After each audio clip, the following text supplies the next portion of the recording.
Page 40. Stuff is not enough. Can the things we buy really make us happy?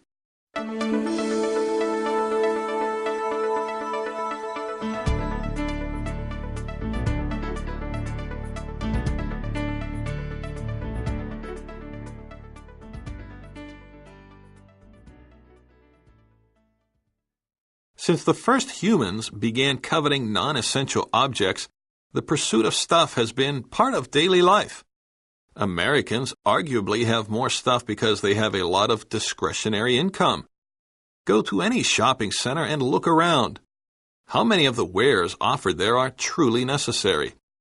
Whether viewed as a force behind progress or as a burden to be shed, humanity's long and complicated relationship with material possessions can't be denied, but perhaps it can be better understood. As an American Studies teacher at the University of Missouri, Kansas City, Janet Rose tells her students that attitudes about stuff are ultimately tied to feelings of self-worth, including the wish to be superior. It's that classic thing where people try to justify their own consumption by pointing out the deviance of the consumption of others. So the real truth is that it's making judgments about other people. Can you afford it? Trying to offer a judgment-free zone for stuff is veteran flea market retailer Rodney Hartle of Kansas. On weekends, he convivially occupies his flea market booth, which is stuffed with sports memorabilia, books, records, gold and silver coins, designer plates, dolls, glassware, Christmas ornaments, and loads of jewelry. Many of Hartle's customers are glad to buy stuff that they couldn't afford earlier in life. But sometimes even those purchases require a certain rationalization. When you get to the point where you can afford it, you really may not want it, Hartle said.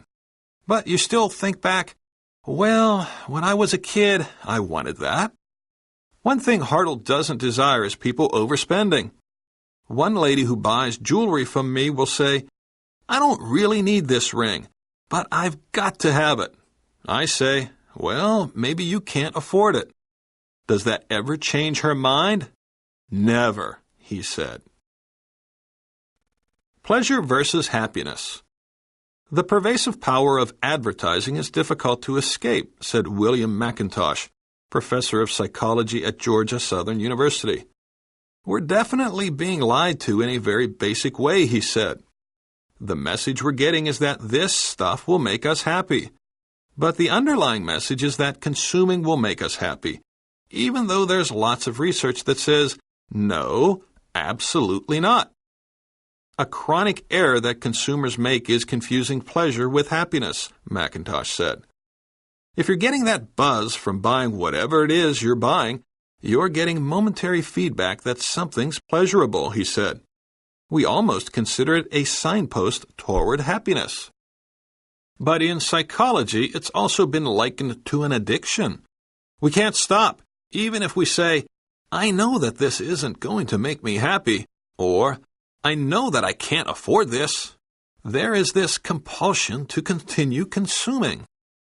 Positive consumerism. In her own way, Maggie Davis, consumer editor for Time Out magazine in London, wants to relieve the stress of stuff with her book, 101 Things to Buy Before You Die. The title of the book is quite tongue-in-cheek, Davis said, but it's meant to be an inspirational guide to the best of the best. And that's not always the most expensive thing. Shopping can be very shallow if you do it badly, Davis said. It can be like reading trashy novels or watching really bad TV or eating junk food. But if you shop well and you really buy quality things, you actually can improve the quality of your life. But there's also aspiration and dream involved. But whatever someone else may think of your stuff, remember, it's your stuff, author Davis said. If you love something, keep it. Vocabulary focus. Covet. Deviance. Memorabilia. Rationalization. Pervasive. Chronic. Buzz. Compulsion. Tongue-in-cheek.